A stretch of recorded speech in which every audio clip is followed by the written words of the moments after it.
오늘 우리에게 주시는 하나님의 말씀은 아가서 5장 2절부터 8절 말씀입니다. 내가 잘지라도 마음은 깨었는데 나의 사랑하는 자의 소리가 들리는구나. 문을 두드려 이르기를 나의 누이, 나의 사랑, 나의 비둘기, 나의 완전한 자야, 문을 열어다오. 내 머리에는 이슬이, 내 머리털에는 밤이슬이 가득하였다는구나. 내가 옷을 벗었으니 어찌 다시 입겠으며 내가 발을 씻었으니 어찌 다시 더럽히랴마는 내 사랑하는 자가 문틈으로 손을 들이밀매 내 마음이 움직여서 일어나 내 사랑한 자를 위하여 문을 열 때 모략이 내 손에서 모략의 집이 내 손가락에서 문빗장에 떨어지는구나. 내가 내 사랑하는 자를 위하여 문을 열었으나 그는 벌써 물러갔네. 그가 말할 때에 내 혼이 나갔구나. 내가 그를 찾아도 못 만났고 불러도 응답이 없었노라. 성안을 순찰하는 자들이 나를 만나매 나를 쳐서 상하게 하였고 성벽을 파수하는 자들이 나의 겉옷을 벗겨 가졌도다. 예루살렘 딸들아, 너희에게 내가 부탁한다. 너희가 내 사랑하는 자를 만나거든 내가 사랑함으로 병이 낫다고 하려무나. 하나님께서 여러분들 사랑하십니다. 믿으십니까? 몇 분들하고 한번 인사 한번 하실까요? 하나님 당신을 사랑하십니다. 그 인사만 하시죠. 네. 너무나 아름답다 하신 그 하나님께서 우리를 사랑하십니다.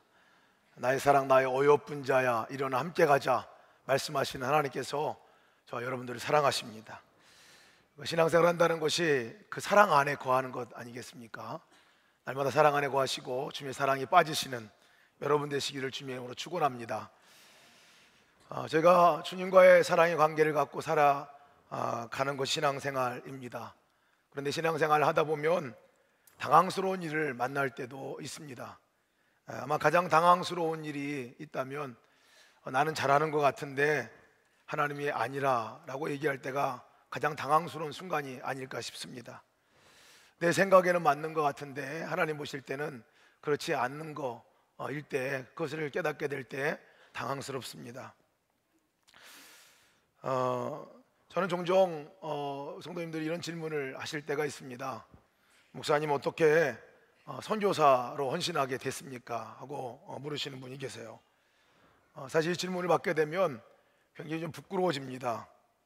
왜냐하면 선교사로 부름받아 있을 때에 제 실체가 적나라하게 하나님께 드러났기 때문에 그렇습니다. 제 신앙의 여정 가운데 가장 당황스러운 순간이 있었다면 아마 선교사로 부를 그때였을 것입니다. 영국에서 선교 훈련을 받고 있을 때 3개월 정도 지났을 때 일입니다.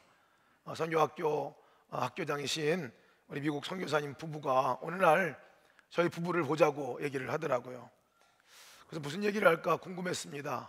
그래서 만나고 함께 얘기를 듣는데 대뜸 이렇게 얘기를 하시는 거예요. 이 훈련 과정 마치면 우리와 함께 일을 하셔야 될 것 같습니다. 얘기를 하시는 거예요.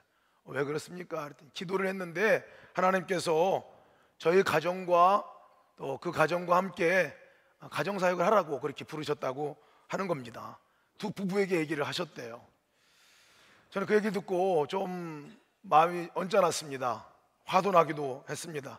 왜냐하면 제가 학교 시작하기 전에 시작할 때 얘기를 했거든요. 저는 요 과정을 마치고 나면 이제 한국에 가서 목회를 할 겁니다. 끝나면 갈 겁니다. 영어로 설명을 했어요. 그런데 못 알아먹은 거예요. 이분이 못 알아먹은 거예요. 또 하나는 제가 마음에 좀 불편하고 화가 났던 게 아니 그렇게 중요한 얘기를 왜 자기들한테 얘기를 해요? 하나님 얘기하시면 저한테 얘기를 하거나 제 아내한테 얘기를 해야지 그분들을 통해서 이렇게 얘기를 들었어요. 그래서 언짢기도 하고 또 계획이 전혀 그것이 아닌 거기도 해서 아닙니다. 저희는 훈련 과정 마치면은 한국에 들어가야 되면 안식년으로 지금 나와서 제가 6개월 동안 이 훈련 마치면 들어가게 돼 있습니다. 들어갈 겁니다. 이렇게 얘기를 했습니다. 그리고 목회를 할 거라고 하고 정중하게 거절을 했어요. 안 됩니다 하고 거절을 했습니다. 근데 이상한 거는 그 이후에 눈만 감으면 왜 안 되는데 하는 게 제 마음 안에 들려오는 거예요. 왜 안 되는데? 그래서 계속 기도를 하려고 해도 왜 안 되는데? 다른 기도가 진도가 안 나가는 거예요. 그래서 하나님께 제가 물었습니다. 아니, 한국에 들어간다고 그랬지 않습니까, 하나님? 한국에 들어가서 목회한다고 그랬잖아요 라고 얘기를 했습니다. 근데 하나님께서 저한테 대물으시는 거예요. 그러면 한국 들어가서 뭐 하려고 그랬는데? 예, 목회하죠. 무슨 목회? 예, 선교단체와 교회가 연합하는 교회를 만들고 싶습니다. 청소년들과 청년들이 일어나는 그런 교회를 만들고 싶습니다. 그래? 그럼 그 다음은 어떻게 되는데? 그 다음에는 교회가 점점점 커지겠죠. 점점점 부흥하겠죠. 그럼 그 다음에는 더 많아지겠죠. 하고 제가 이렇게 계속 대답을 하는데 대답을 하기가 어려웠습니다. 그러면서 제게 하나님께서 분명히 보여주신 그림이 하나 있어요. 아마 그것이 환상인 것 같습니다. 보여준 그림이 있는데 어떤 그림이냐면 큰 교회를 보여주시더라고요. 근데 큰 교회에서 제가 목회를 하고 있는 것을 보여주셨어요. 그리고 모든 교우들이 존경하고 모든 교우들이 따르는 그러한 모습을 보여주셨어요. 그리고 집을 보니까 사는 집도 아주 근사한 집이더라고요. 차도 아주 근사한 차가 있었습니다. 그리고 아이들 보니까 아이들이 대학교 생활을 하고 대학 생활을 잘하고 있는 그 모습을 딱 보여주셨어요. 그러면서 물으시는 거예요, 저에게. 이거냐? 네가 원하는 게 이거야? 이렇게 물으시는 거예요. 네가 여태까지 목회한 게 한국 간다고 하는 게 이것 때문에 그러는 거지? 하고 얘기를 하시는 거예요. 아닙니다, 하나님. 그거 아니에요. 제가 이렇게 얘기를 했어요. 성공하는 목회자, 존경받는 목회자, 네가 원하는 거지. 되물으셨습니다. 저는 아니라고 막 얘기를 했는데 사실 더 충격적인 얘기를 들었습니다. 주님께서 저에게 마음 안에 얘기하시는 부분들이 계속 질문하는데 뭐라고 얘기하시냐면, 너가 여태까지 나를 위해서 그렇게 애쓰고 힘썼다고 얘기를 하고 봉사했다고 그랬는데 너 나를 위해서 일한 거 하나도 없어. 저는 아니라고 얘기했습니다. 아닙니다, 주님. 아시잖아요. 새벽부터 늦게까지 열심히 사역하고 열심히 봉사한 거 아시잖아요. 주님을 위해서 그렇게 한 거예요. 제가 주님을 위해서 사역자가 된 거 아니겠습니까? 주님은 근데 뭐라고 얘기하시냐면 아니라는 거예요. 너는 나를 위해서 한 번도 일하지 않았다는 거예요. 넌 너 자신을 위해서 일한 것이지, 내가 잘 되려고, 내가 성공해서 존경받은 자리에 앉으려고 이제까지 일한 것이지 나를 위해서 한 것은 아니야 하고 얘기를 하시는 거였어요. 저는 너무 큰 충격을 받았습니다. 너무 큰 충격을 받아서 아니라고 몇 번씩 부인하고 하나님께 그렇게 얘기했습니다. 근데 아니라고 얘기할수록 자꾸 제 내면 안에 있는 저의 그 모습을 보여주신 거예요. 결국 손을 바짝 들고 주님께 고백했습니다. 맞습니다. 제가 그런 사람입니다. 제가 그런 사람이었습니다. 하나님을 핑계대고 제가 잘 되려고 했습니다. 교묘하게 하나님 핑계대고 지금까지 달려왔지만 다 저 자신을 위한 것, 제가 잘 되려고 모든 게 저였습니다 하고 이렇게 고백을 할 수밖에 없었어요. 너무나 괴롭더라고요. 그때까지 목회했던 모든 것들이 하나도 주님을 위해서 한 게 아니라고 얘기하시니 너무나 저는 괴로웠어요. 그래서 이렇게 말했습니다. 그렇다면 어떻게 해야 합니까? 어떻게 하는 것이 그러면 주님을 위해서 일하는 것입니까? 어떻게 해야 저 자신을 위한 것이 아니라 주님을 위해서 하는 것입니까? 라고 물었어요. 그때 대뜸 말씀하시는 게 선교사로 헌신해라 하고 말씀하시는 거예요. 그때 저에게 있어서 선교사는 죽는 거였어요. 내가 의지하고 있는 끈, 내가 지금 의지하고 있는 모든 것들을 다 끊어버리라. 그리고 선교사가 되라. 이렇게 얘기하시는 거였습니다. 하나님 그때 저의 모습, 제가 하나님을 위해서 일한다면서도 철저히 나 중심적으로 서 있는, 그리고 목회하는 것도 나 중심적인 목회, 내가 잘 되려고 하는 목회, 정말 뭔가 폼나게 하려는 그런 목회, 이것만을 생각하고 나오게 한 저의 모습을 보게 하셨습니다. 그래서 제가 그 선교사가 되게 된 동기가 이렇습니다. 열방을 구원하고 열방을 정말 주께 돌아오게 하는 그 일에 내가 쓰임받아야겠습니다 하고 헌신을 했으면 좋았을 뻔했는데, 이렇게 철저히 제 안에 있는 정말 나의 철저한 자아를 보게 하시고 이렇게 부르셨습니다. 우리가 우리 안에 갇혀 있으면 정말 보아야 할 것을 보지 못하는 것 같습니다. 하나님은 아니라고 하는데 나만 잘한다고 하고 있다고 생각하는 거 정말 위험한 일이 아닐 수 없습니다. 나 중심적으로 살아가는 삶 위험합니다. 오늘 아가서 말씀 읽은 말씀 보면 4장까지의 그 정말 놀라운 사랑의 고백들 다음에 나온 이야기입니다. 4장까지 보면 솔로몬 왕과 술람이 여인이 얼마나 환상적인 사랑의 나눔을 갖는지 모릅니다. 너무나 아름답도다 하고 신랑이 그렇게 여겨주고, 계달의 장막 같지만은 솔로몬의 휘장과 같구나, 아름답구나, 너는 나의 사랑, 나의 어여쁜 자야 라고 불러주는 그 사랑 앞에서 열등감과 좌절 가운데 있었던 이 술람의 여인이 나는 사랑받는 존재구나, 나를 사랑하는 자가 있구나, 나는 샤론에 수선하여 골짜기에 핀 백합화로구나 하고 고백하는 이 신부의 고백, 너무나 아름답지 않습니까? 나의 사랑, 나의 어여쁜 자야, 일어나서 나와 함께 가자 고백하는 고백, 듣기만 해도 흥분이 됩니다. 그 초청에 함께 가는 그 신부, 함께 둘이 동행하며 나가는, 사랑을 나누는 그 장면, 너무나 환상적인 이야기죠. 그런데 오늘 본문의 말씀은 완전히 분위기가 바뀌어집니다. 완전히 바뀌어져요. 아주 심각한 문제가 생깁니다. 둘 사이에 심각한 문제가 생겨요. 어떤 문제입니까? 남자가, 신랑이 밤이 맞도록 달려와서 찾아왔습니다. 신부를 찾아왔어. 신부를 찾아 문을 두드리고 들어와 달라고, 문을 열어다오 라고 얘기할 때 신부가 안 열어줘요. 나중에 정신 차리고 나가보니까 신랑은 없습니다. 불러도 대답 없는 상황에 빠집니다. 신랑이 신부가 혼비백산해가지고 밖에 나가서 찾으러 다닐 때 성읍에 순찰하는 야경꾼들에게 매를 맞았다, 이렇게 성경은 또 얘기하고 있어요. 상처가 납니다. 성벽을 짓고는 파수꾼들에게 자기가 옷도 벗긴 바 되는 수치를 당하게 되는 상황을 놓여져 있게 됩니다. 신랑을 잃어버렸어요. 관계가 깨어졌습니다.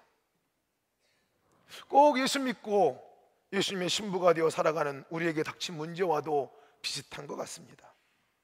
신랑 대신 예수님을 찾지만 찾아지지는 않고, 아무리 불러 기도해도 응답이 없는 것 같고, 삶의 상황은 마치 야경꾼들에게 두드려 맞고 마침 그 상처투성의 모습과 같이 그렇게 되어지고, 파수꾼들에게 옷이 벗겨져서 수치를 당하고 부끄러움을 당하는 삶을 살아갈 때, 세상에 당당히 서서 그리스도인답게 좀 한번 폼나게 그래도 주를 그리스도를 전하는 사람이 되어야 돼, 오히려 위축되고 부끄러운 삶을 살아갈 때의 그 그리스도인의 모습이 바로 오늘 이 여인의 모습이 아닌가 싶습니다.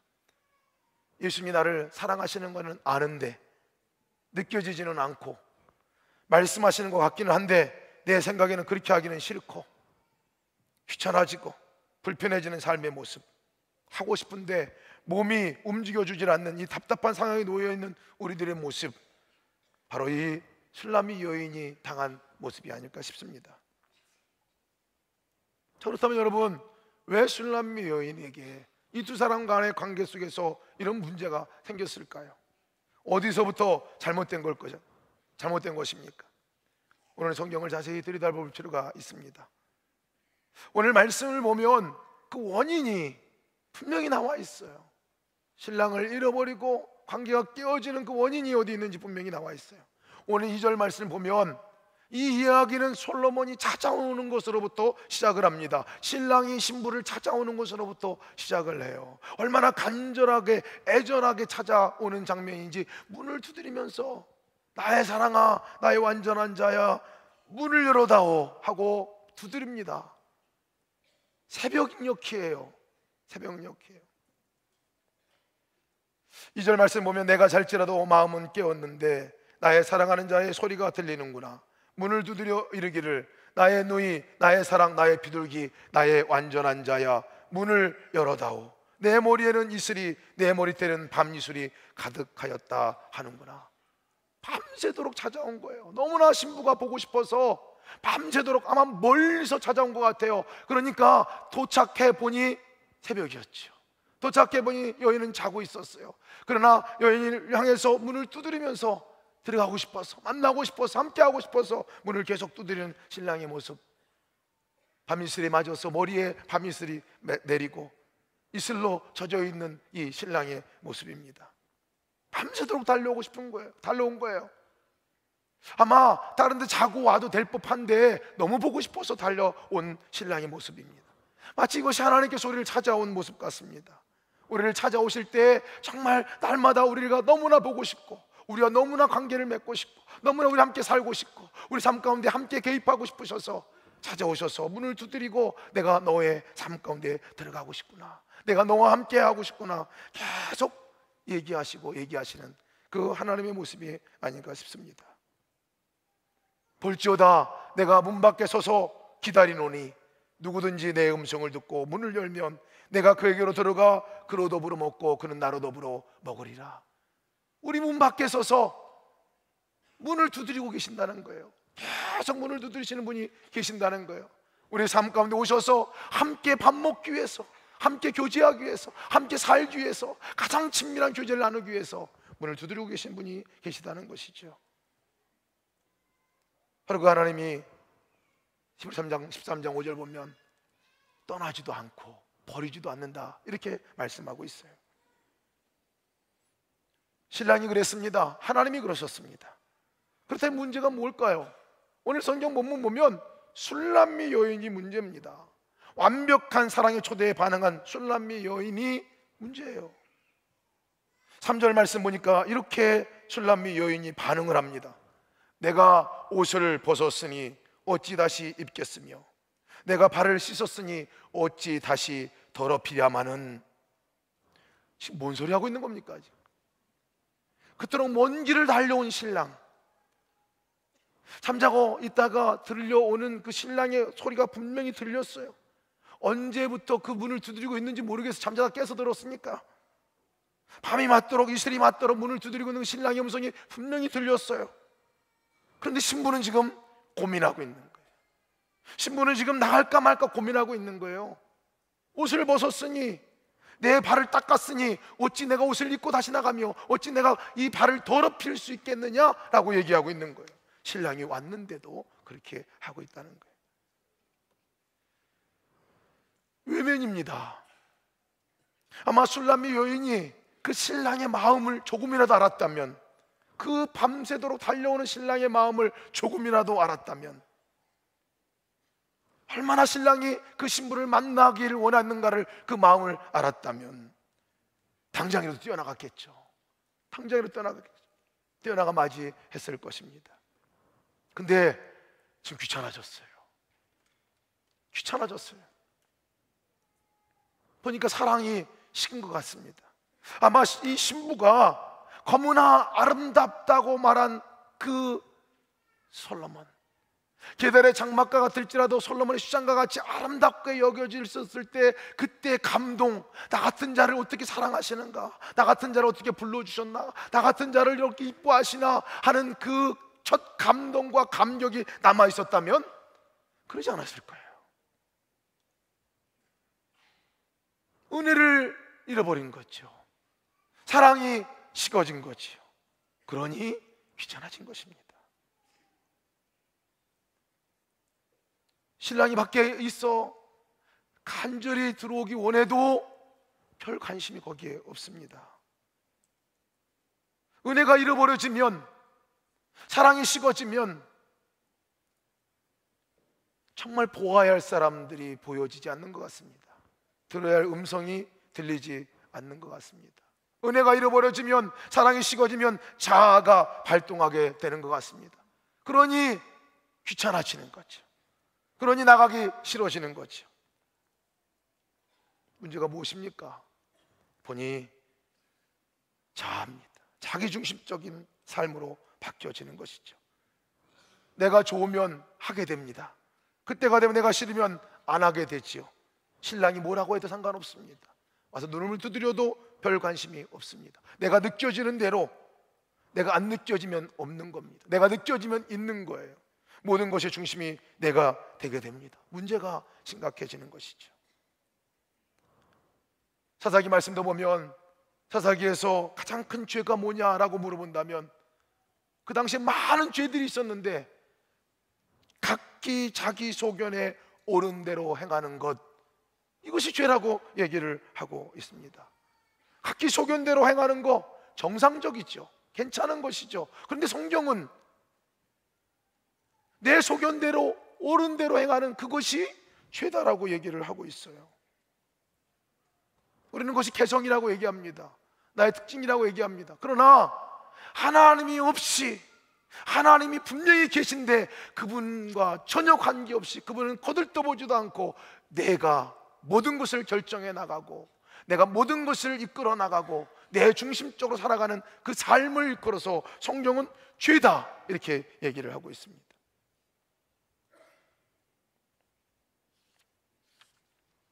그럴 때 하나님의 은혜를 누리지 못하게 되는 것이죠. 그럴 때는 말씀을 하셔도요, 잘 안 들립니다. 말씀을 하셔도 그때는 내가 생각하는 대로 듣습니다. 내가 듣고 싶은 대로 듣게 됩니다. 어느 때마다 깜짝깜짝 놀래요. 같이 있는 여러 사람이 함께 똑같이 들었는데 나중에 얘기해보라면 다 달리 얘기하는 것을 보게 됩니다.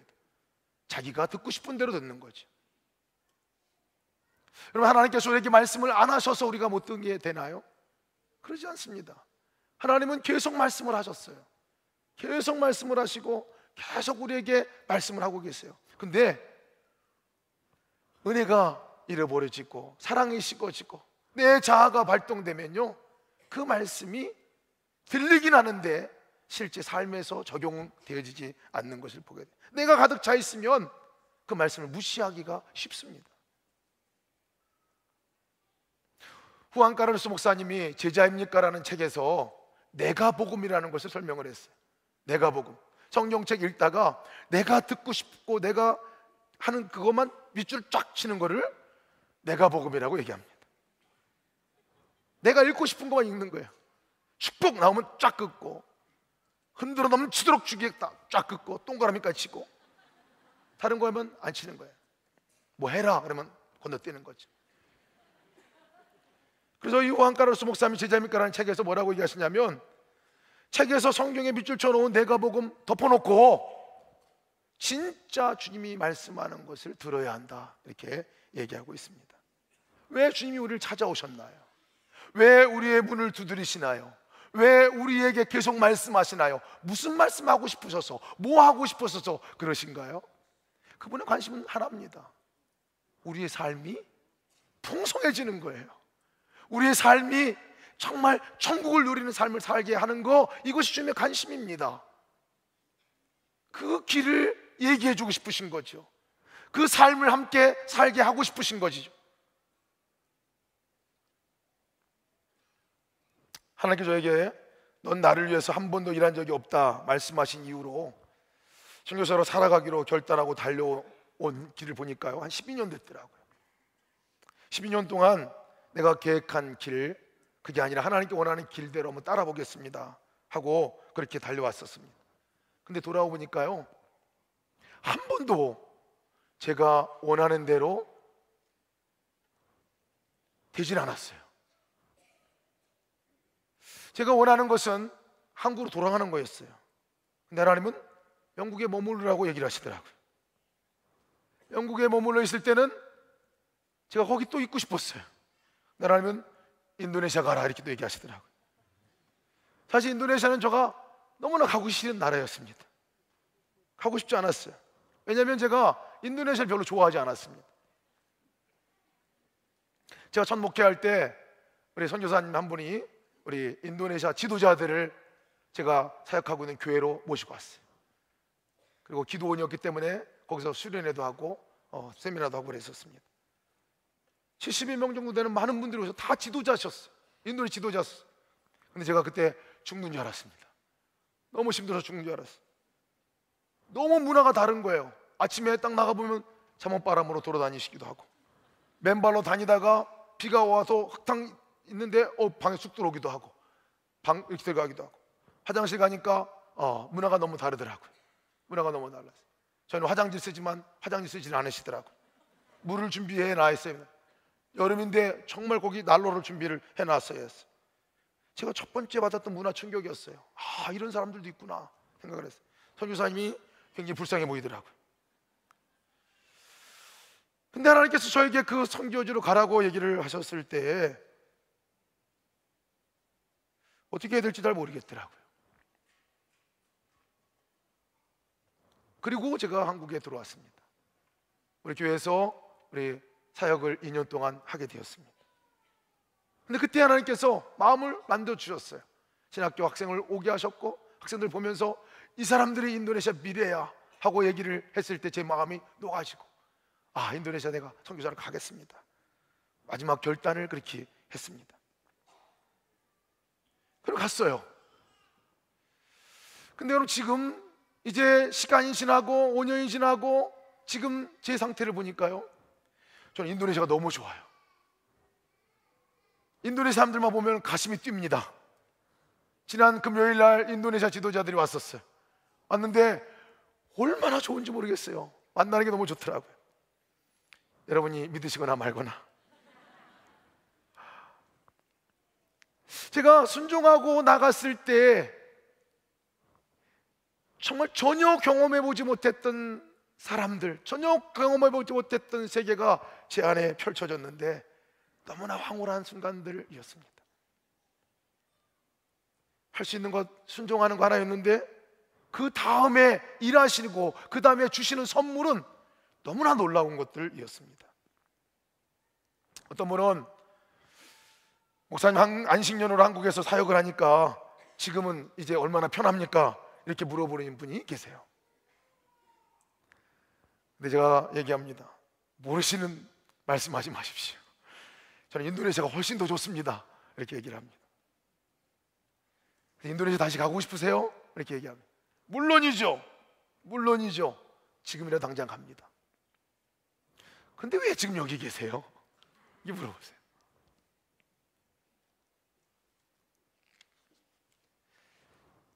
주님께서 머무르라고 하셨기 때문입니다.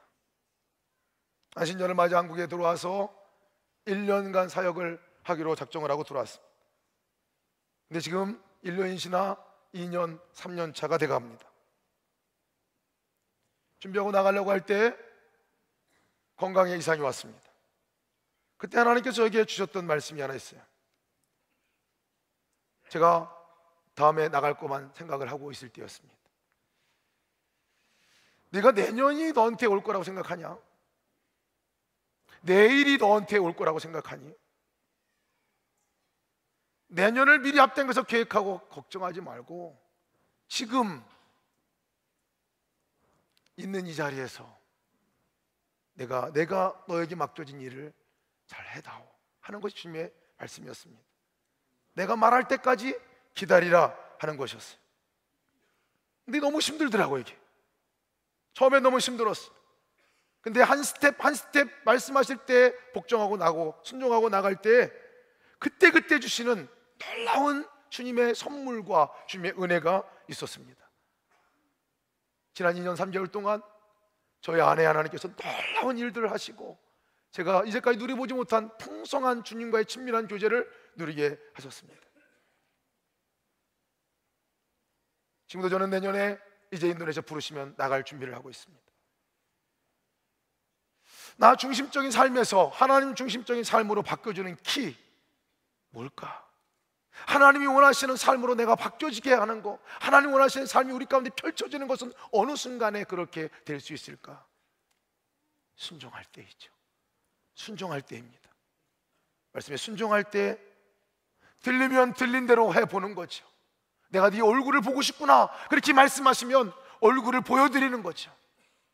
내가 네 목소리를 듣고 싶구나 얘기하시면 목소리를 들려드리는 거죠. 나의 사랑 나의 어여쁜 자야 일어나서 함께 가자 얘기하시면 주님 품에 안겨보는 겁니다. 그분의 팔을 붙들어 보는 겁니다. 주님께 함께 주님의 일을 동참해 보는 거지요.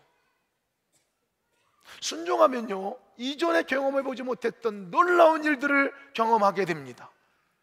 하나님의 계획이 분명히 있는데 왜 그 계획이 우리 가운데 실현되지 않을까요? 왜 주님과 정말 친밀한 교제가 우리 가운데 일어나지 않을까요? 외면하기 때문에 그렇습니다. 주님이 오셨는데도 외면합니다. 말씀하셨는데도 우리는 그 주님의 말씀을 들은 척 완척합니다. 순종하지 않습니다. 그러면 주님께서 예비하고 준비된 그 경험은 할 수가 없게 되는 거죠. 저는 이 말씀을 준비할 때 신랑이 떠난 것 같고 신부가 이 관계가 이럴 때 어떻게 해야 되는가 하고 말씀을 묵상을 했었어요. 그때 보니까 신부가 신랑을 쫓아서 찾아 나서는 모습을 보게 됩니다. 밖에 나서 신랑을 혼비백산하고 찾아 나섰어. 그래서 저는 말씀의 적용을 신랑을 찾아 나서야 되는구나, 하나님을 찾아 나서야 되는구나 생각을 했어요. 그런데 말씀을 묵상하면 묵상할수록 이 여인이 생각이 잘못됐다 생각이 들었습니다. 여인은 지금 혼비백산해가지고 신랑 쫓아서 찾으러 나갈 일이 아니에요. 왜?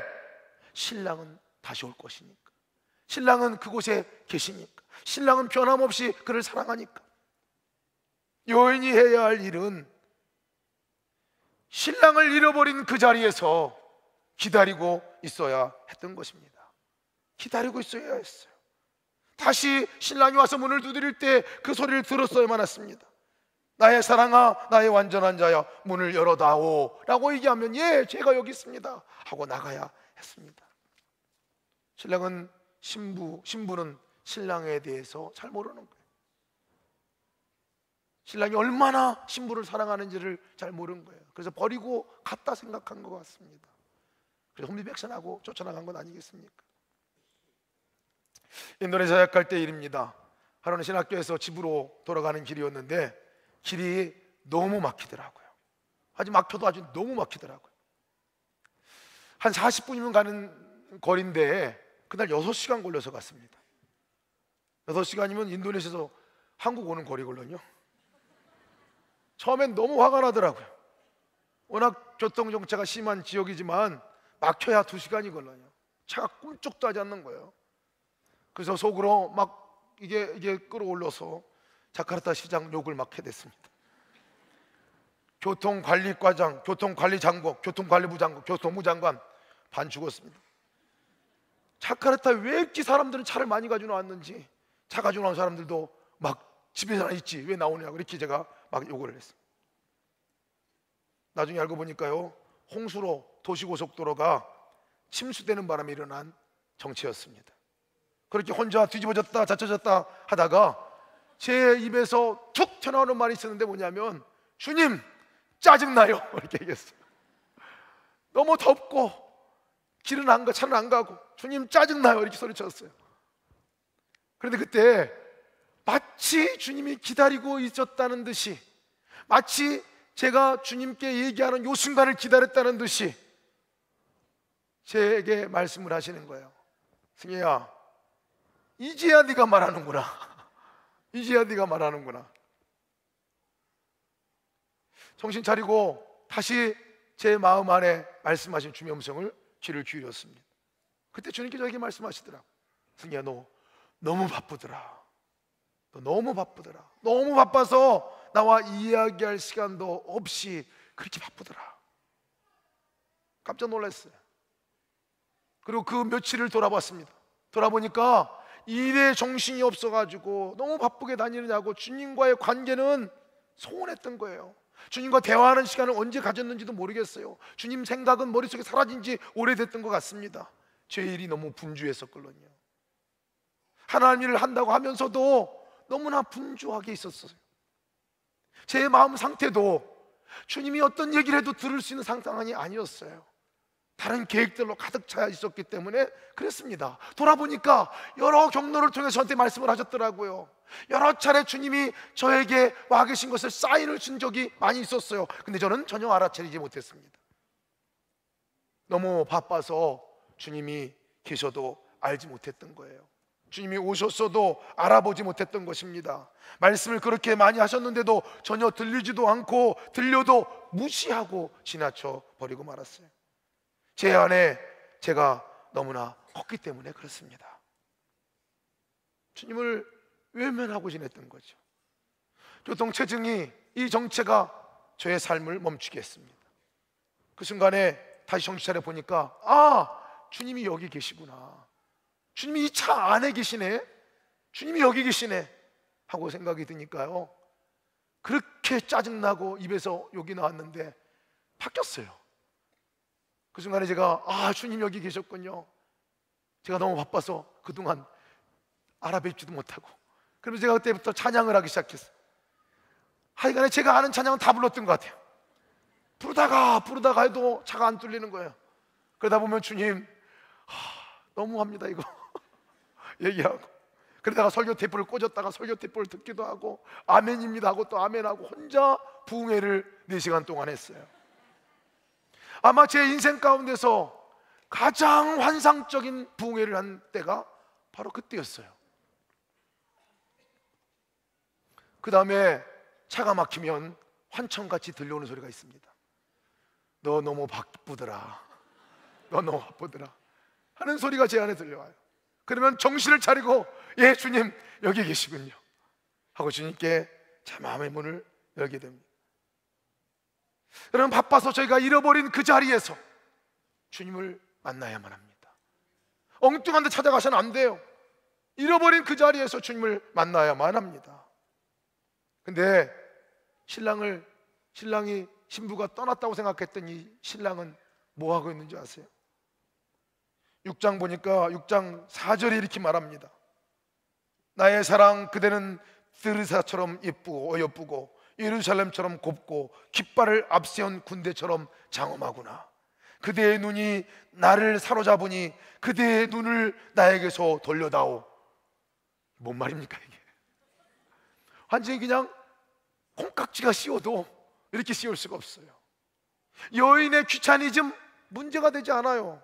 여인이 외면한 거 문제가 되지 않습니다. 여인이 모른 체 하고 문 열어주고 안 열어준 거 문제가 되지 않아요. 변함없이 아직까지 여인을 사랑하는 사랑의 노래를 부르고 있습니다. 신랑이 떠난 게 아니지요. 신부가 그렇게 느껴진 거예요. 떠난 게 아닙니다. 내가 정녕 너희를 버리지 않고 정녕 너희를 떠나지 아니하리라. 하나님의 사랑 아닙니까? 만일 우리가 주님을 외면하거나 주님을 떠났을 때에 주님마저 우리를 떠난다면, 내가 주님을 거절했을 때, 주님 정말 문 닫고 우리가 주님을 쳐다도 안 봤을 때 주님도 우리를 쳐다보지도 않고 야 이제 내가 지쳤다, 더 이상 어렵겠다, 도저히 성격 안 맞아가지고 너 비유 맞히기 어려서 그만해야 되겠다, 이제 문도 안 열어주니까 이제 나 떠나야 되겠다, 이제 빠이빠이다, 이러면 정말 끝장나는 겁니다. 근데 주님께서는 한 번도 우리를 버린 적이 없다 얘기하십니다. 한 번도 우리를 떠난 적이 없다 말씀하십니다. 한 번도 우리 가운데 들어오셔서 우리 가운데 오셔서 우리를 홀로 둔 적이 없다고 말씀하고 계십니다. 떠난 것 같은 거죠.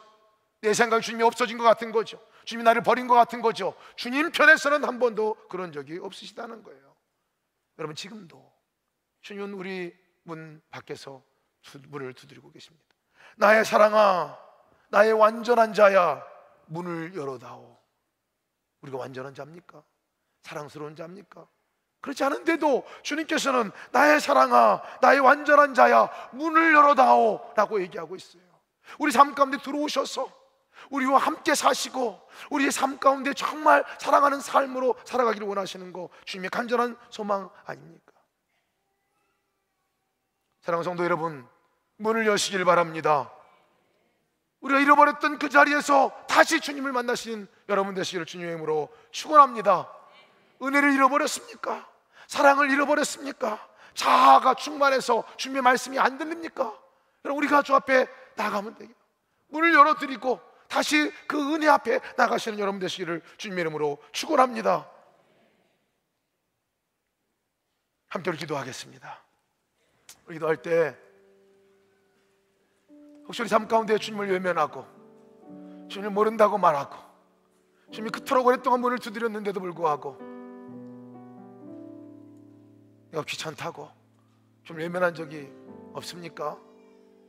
이 시간 우리 얘기하기를 원합니다. 주님의 목적은, 주님의 소원은 우리와 함께 하시는 것이죠.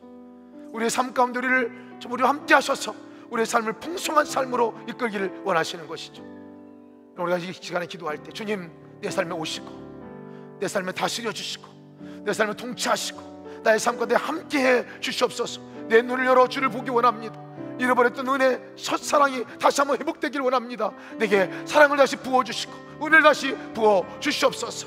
다시 동선 함께 기도하시겠습니다. 감사합니다. 아버지 하나님이여, 주께서 우리 가운데 찾아와 주시고 인도하시니 감사합니다. 주님 오셔서 마음껏 일하시옵소서. 오셔서 마음껏 주관하여 주시옵소서. 인도하여 주시옵소서. 나의 사랑, 나의 완전한 자야, 문을 열어다오. 찾아와 주셔서 문을 두드리시는 주님 감사를 드립니다. 주님, 저희가 그 주님의 그 방문과 초청에 외면했던 것들을 용서하여 주시옵소서. 주님, 시간 중에 간절히 기도하는 것은 저희 삶에 오시옵소서. 말씀하시옵소서. 주님, 그 말씀을 저희가 붙들길 원합니다. 그 말씀대로 살아보길 원합니다. 그 말씀에 순종하고 나가길 원합니다. 주여, 저희 삶 가운데 오셔서 마음껏 일하시고 마음껏 역사하여 주시옵소서. 오늘 저희 예배를 주 앞에 감사함으로 드립니다. 주님, 저희가 주께서 허락한 놀라운 그 은총과 은혜를 감사하며 예물을 주 앞에 또한 올려드립니다. 저 예물을 받아주시옵소서. 이 예배를 받아주시옵소서. 제가 기도하는 것은 하나님, 우리 온 성도들의 가정을 축복하여 주셔서 하나님, 그 가정에 주님으로 말미암아 주시는 놀라운 평안이, 행복이 넘쳐날 수 있도록 인도하여 주시옵소서.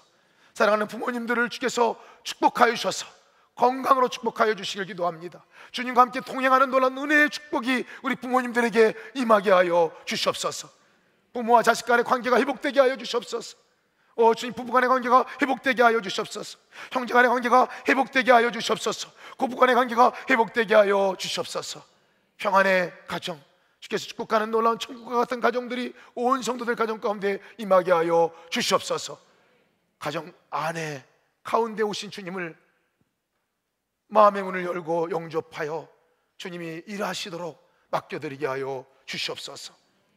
감사드리며 예수의 이름으로 기도드리옵나이다. 아멘.